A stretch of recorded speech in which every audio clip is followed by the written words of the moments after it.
check. 1, 2, 1, 2, check. 1, yeah.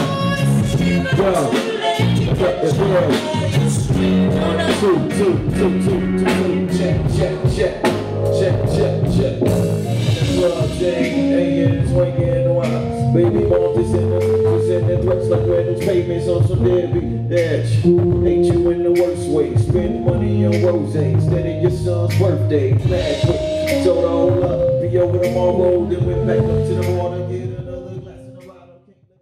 All right, y'all. DJ Hyphen. J Moore. Sunday night sound session right now. Very special guest in the building. Introduce yourself. One of our favorite. What up, people? It's Black Milk. You know what I'm saying? In the building. Producer, song. MC extraordinaire. Something like that. Man. Unequivocally, yeah, one of the best producers / rappers around. Do you ever look at the other folks that produce and rap and look at your competition in that lane? Of course. Well, I don't really look at it as competition. I just look at it as, as other great artists. You know what I'm saying? They're doing their thing. Because I think everybody has a, own individual style and appeal, what makes them dope. You know what I'm saying? Like, Dilla's different than Pete Rock, and Kanye's different than Havoc. You know what I'm saying? It's like all the dope MC producers. Like I'm inspired by all of them, really. So I'm thinking of so you Dilla, Lord Finesse, Lord Finesse, Odyssey, like on the contemporary side. Odyssey, he's kind of slept on. He's super dope though. RZA, of course. RZA, man, it's a lot of cats. Yeah, there's a lot. Vitamin D.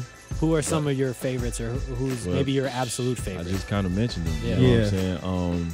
Like I say, Pete, Dilla, Ye, Havoc. I think he gets slept on a lot. Does Drake count? Drake, when Drake started Dr. Dre. I said, does Drake count? I mean, as an artist, Drake got a crazy voice, man. Yeah. You know what I'm saying? No doubt. So, like, but not writing your own stuff. No, I just, he ain't really on my list as like producer MCs. He's on my list as producers. Oh, without a doubt. Without a doubt. Yo, on the low, Dre has more flows than anyone in the history of hip hop. Man, that's true, true, he's also had man. more ghostwriters than anyone in the history of hip hop. But and he's been in generations. And he got that voice, man. I think that's like one of the most important. You know what I'm saying? That we can kind of say anything, shit gonna sound dope. Yeah. You know what I'm saying? Yeah, that's real. What's the biggest advantage of being a producer and MC? That, that's it. You can make your own beats. You don't got to wait on other producers. You know what I'm saying? You don't have to wait on, you don't have to involve any other writers really, So, man, I'm fortunate to have, skill and talent, a little bit in both, you know what I'm saying? So yeah. And right now, like, of course I write my own stuff, produce my own stuff, I engineer my own stuff, like sometimes even master my own projects, you know what I'm saying? Like, I don't know if that's me being a control freak or just like, just because I rather just do it all myself. But yeah, man, it's been like that since I got into making beats and rhyming. Like, I just do it yourself type of cat. Don't really like to wait on anybody. So yeah, that's definitely the best advantage. You press your own vinyl? No, I don't press my own vinyl. One day probably. I wouldn't be mad at acetates. that. Yeah, that would be dope. I would, man. If I could like do that right now, I would. Like, just boom, boom, boom. Take it to the press, club. Boom, boom, boom. I'm already, you know what I'm saying? Like, we do a lot of the, merch online or whatever. So a lot of the stuff is actually coming from the crib. Like, when somebody orders something, like a vinyl or a CD or whatever from Computer Ugly, like, that joint is coming from the crib. So we mailing them joints out, like, no doubt. So, got to do it, man. It's 2014. That's you real. can't really depend on nobody. You got to know how to multitask. So. And speaking of doing it for yourself, this next album. Yeah. Hell Below. If there's a Hell Below. Coming in late October? Around there somewhere? Late, fourth quarter sometime, late 2014 in the year. I'm pretty much done with it right now. I just got to do the artwork, but I'm getting like the last little features. But and that's a self-release? Man. Yeah, man. It's actually gonna be like the first album I put out. On my own label, Computer Ugly. Yeah. Fat Beats is still gonna be involved. They're gonna do the distribution and whatnot. Yeah. But yeah, this all me. You know what I'm saying? That's dope. Computer Ugly. So yeah, man, it should be dope. Like I said, I've been sitting on a lot of music and just recording a lot of music the last 2 or 3 years. So I'm trying to just push it all out right now, man. Some of the features. I work with some cats I haven't worked with in the past. I got Blue on there from the West Coast. You know what I'm saying? I got Pete Rock on there, actually. He just gave me a verse. I got Bun B on the joint, which is kind of crazy. And I got Random Acts on there, you know, Guilty Simpson, Sean Price, you know what I'm saying? So yeah, it's just a few of the features, you know what I'm saying, on there. So, and you did all the production, all the beats, you know, all the beats. So yeah, man, I'm liking how it's turning out, and it's kind of similar, like soundscape and the tone of it's kind of similar to the last album, No Poison, No Paradise. You know what I'm saying? Where, you know, it's just it's not as conceptual as the last album though, but yeah, If There's a Hell Below, I took it from the Curtis Mayfield joint. Yeah. So yeah. What was your approach to this one versus like other projects? Like going into it, did you have some sort of theme or some sort of goal in mind? This one, I don't know, man. Like lyrically, it's a few joints on there where I'm taking a different approach. You know what I'm saying? I'm approaching the tracks a little different. You know, a few different flows or whatever. If you have beats, you know, a few beats that's a little slower tempo, not just the normal 90 kind of boom bapish, you know. So I'm experimenting a little bit with that, and I actually just released a song called What It's Worth, you know what I'm saying, that's out right now, and that could kind of give you an idea of where I'm going with the new album, like I said, with the flows and the beats or whatever. So it's just a little different than my usual stuff. Well, I want to touch on that because you've got a line in that song, the song called What It's Worth, where you say survival is bigger than art. No, I said sometimes survival is bigger than art. Yeah, depending on your situation, where, you know, you might have to do something that might you wouldn't normally do, you know, that's not really part of you or like your artistic expression, you know what I'm saying? But depending on what kind of position you're in, you know, just trying to get ahead or whatever financial state you're in, sometimes you just gotta survive. So I was kind of speaking from a perspective of like how I felt that moments early on, you know what I'm saying? Like, damn, man, I love this sound of music, but you know what I'm saying, these cats over here is doing this, and you know what I'm saying, I'm trying to eat like that, and you know, just that balance. I think all artists, you know what I'm saying, have those kind of thoughts from time to time. You know what I'm saying? So dig a little bit deeper into that. Like when were you at that point creatively, you know, where you kind of felt that way? Well, it wasn't like a pressure. It wasn't like a heavy pressure or burden where I felt like, man, I got to change my. But it's just a thing where when you feel like, man, I could do that shit and just like go ahead and get it over with and get to that level. But it's like you have that certain level of integrity or whatever, you know, that kind of just holds you back from kind of, I don't want to really use the word compromising. Yeah. So that's really more what it is, like having those thoughts from time to time as an artist, like, man, I should just go ahead and do this sound that's more accessible and that appeal to more of the masses and just get it over with. But something like that. I don't know. I feel like there are some records now. I think a lot of this can be attributed to probably the MMG family and also probably TDE, where like the production is actually pretty solid. Some of the TDE production is great. Man, I think now, like the sound of, you know, hip hop and just newer artists, I think is definitely better than what it was like in the early 2000s. You know what I'm saying? One of the dudes on the early side though, like that kind of kept it like that, even like had like huge commercial success, was like Fifth. Yeah, you know, like his stuff was slapping, and he would take, you know, beats from like unknown cats. You know what I mean? Them joints was sample heavy. And you know, it was crazy. That's the part that I think screwed up the whole game, is when everything got cracked down on samples, and so producers were like, okay, I can't sample anymore if I want to get these placements on major label albums. They all decided to just go, you know, work on the keyboard stuff. But of all the producers in the game, maybe only 15% of those guys were musically talented enough to survive based on just coming up with their own melodies. So obviously the Pharrells of the world were fine. But you know, the average person making a beat that's, you know, one or two keys now, that's not going to cut it. Have no kind of music theory. So, you have to have like an acute level of musicianship in order to be like proficient on that level, for it to be creative and to be sonically, like, you know, appealing. You know, like, I mean, you're right. Like, it's a minority. I'm talking about like the Laffy Taffy days, right? That was like like literally just 2 or 3 notes. The most simple melodies you could possibly come up with. I feel like there was a kind of a dark period, and then the guys who were coming up were like, was the Stone Age. I gotta learn, I gotta adjust. And so now you have a lot of talented producers. No, definitely. And I think it's, like I say, I think it's dope, and it's a lot of like young cats, you know, young producers, whatever, that I definitely keep my eye on. And you know, cats is the sound, everything, and plus I think the program, like the newer programs that's out versus, you know, what cats had access to in the early 2000s, it helps a lot too. You know what I'm saying? For a cat to really kind of get closer to what he's hearing in his head, you know what I'm saying, and really put it out. But yeah. We talked to Big Crit not too long ago, and he's another artist, speaking of producers slash rappers, right? He's one of the dopest. No doubt, no doubt. But he said that a lot of the criticism that he got for his last project has kind of made him decide that he's going to do about 65% of the beats on his next record, and the rest he's going to go to outside production. Are you ever thinking about outside production? Are you interested in that? Yeah, I'm definitely like it's funny because each project I've had like at least one track on the album where it was somebody else produced it. I think the last album, you know, I had this band in from Detroit named Will Sessions. They produced this one track called Dion's House. And on Tronic, I had this one track produced by Colin Monroe.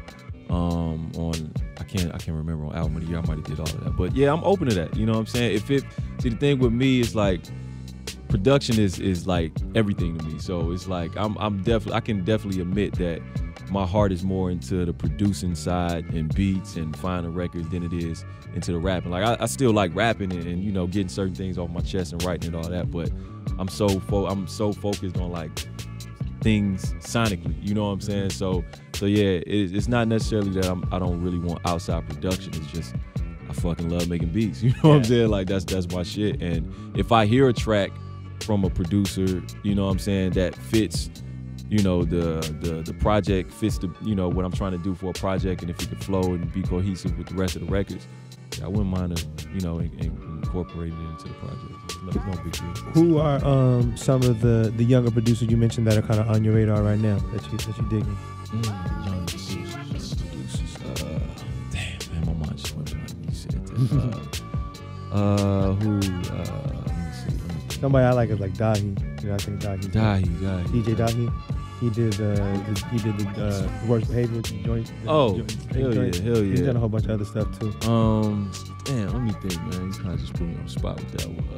Yeah, boy. Might have to come back to Give out the cosigns right now. Yeah, boy. Yeah. You put me on the spot with that one. How about this question, switching gears? Do you feel that you're able to try everything musically that you want to try, or do you feel that you might go some places that people aren't ready to go?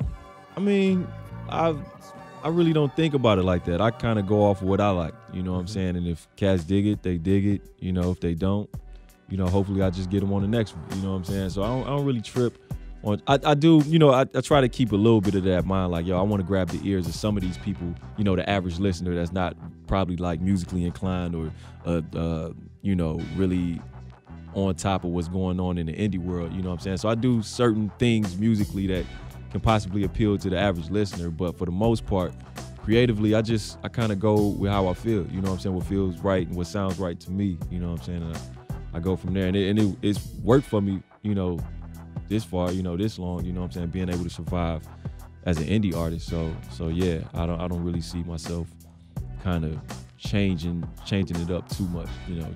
As a producer, like, who would be your kind of dream project to produce as an artist? Like, it doesn't have to necessarily be like in the hip hop genre. It could be just any artist. Who would you love to be able to like bring your kind of sonic, you know, backdrop to their sound? You know what? It could be old or new. Old or new. New, first person that come to mind right now, because he's probably out of the new generation of MCs. I'm probably like, he's probably the cat that I'm, you know, I enjoy the most out of everybody. I like to do something with Earl, man. Earl Sweatshirt, man. Like, lyrically, I think he's just in a league, you know, of his own compared to, like, you know, his peers. But yeah, a cat like that, that's on the new tip. On the old tip, let me see. You know, this is damn near, this probably, you know, this is straight dream. Prince, man. Like, I knew you were gonna say that. It don't even really got to be the music, you know. It's just to be able to, you know, have a conversation or sit in the studio and just, you know, that'll be some crazy. Just eat right some pancakes. Eat some pancakes, play some hoop. Hoop with Prince. Game blouses. Him, Stevie Wonder, like, you know, I listen to a lot of, I hate saying this because it should sound kind of whatever, but I really don't listen to that much hip hop, you know what I'm saying, just on my regular, you know what I'm saying, day to day. My shit is mostly like, you know, a lot of old school or just like not necessarily even old school, just genres outside of hip hop music. No doubt. You know what I'm saying? Especially because I'm always looking for samples and I'm just listening for different things. So my ear kind of be tuned into stuff that's like not in the hip hop genre. But yeah. Yeah, I think that's one of the kind of the best pieces of advice that you could probably impart, to like an aspiring hip hop producer, is to be able to listen to, and be able to expose and be influenced by things outside of hip hop. Yeah, definitely. Because if you just like, oh yeah, I listen to hip hop all day, keep making the same thing, and having the same influences and the same inspiration. But yeah. Like a lot of my inspiration. Then you don't have any you don't have a historical context of the music and like who influenced who inspired who got their sound from where, who engineered it, who mixed it. Definitely, and I'm kind of like kind of a nerd about that type of thing, like just researching and seeing, like you say, who did what on what, with who, whatever. So yeah, but I think that's generational though, man. I think, especially like with the age we in, everything's so digital, cats is not picking up anything physical no more, like how cats was doing, album covers, credits, 90s and back. You know what I'm saying? Like, you had to actually hold a physical product, you know what I'm saying, and read and, really do research and know what's going on. But yeah. Prince and Earl. You'd also sound good with along the lines of Earl is Vince Staples. Oh yeah. I think you guys would make some really man. Good It's a man. Like I say, I think it's a lot of dope, like newer cats, man. That Janae, he'd be dope with Janae too. Yeah, you could do stuff with Janae Aiko. Oh yeah, hell yeah. She got that like real airy type of So I could do something with that voice. Little Dragon. Yeah, man, come on. I'm about to start A&R for you, Black. See, there you go, man. Yo, you got it. Like, I send that email, that folder right over to you. Let's do it. It's real. All right, we're going to let you go soon, but we got to throw the lightning round at you. So these are going to be random questions. Okay. You just answer with the first thing that comes into your head. All right, so the first one, favorite producer ever? Dilla. Favorite food on tour? It's not even really it's a side more so. French fries. Okay. Most underrated singer of all time. I know you dig for samples. You listen to all that old school stuff. Underrated singer? Yes. First person that come to mind, I know it's more, but Willie Hutch. Favorite country outside of the United States to visit? While touring? While touring, man, Australia's my shit, man. What I gotta ask about, what makes Australia so great to tour? It's just that's my favorite place I've been to. It's just the weather, the it's like I can't really explain it. It's just better than everywhere else. It's just better, man. Like, Australia's the shit. I love Australia. New Zealand, both of them. Best drum loop of all time. Best drum loop. Don't say Funky Drummer. Funky Drummer, man. I don't want to say it. All right, I ain't gonna say. I'll just scratch Funky Drummer. Substitution? Nah, see, I feel so like corny saying either one of those joints, but impeach the president. Yeah, it is what. That's why they so big. It's so funky. No doubt. Like Funky Drummer is my shit though, man. Like, we'll accept that. It is the greatest drum break of all time. Right. Exactly.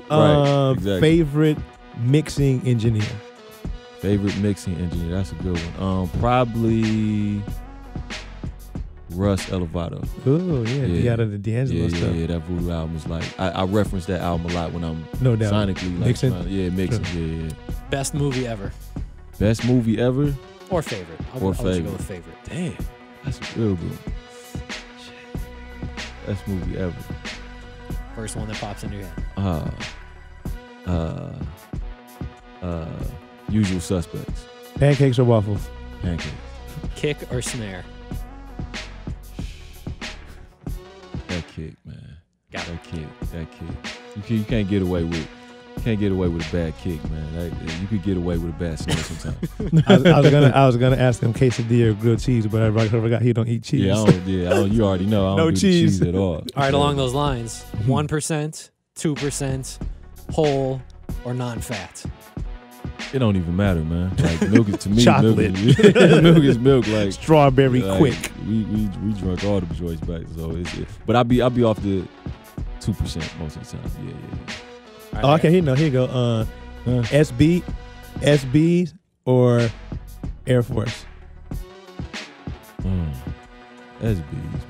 SBs. Yeah. Okay. Air Force is Too clunky? Yeah, it was No, shoes. I was going to say Air Max. Them nurse shoes.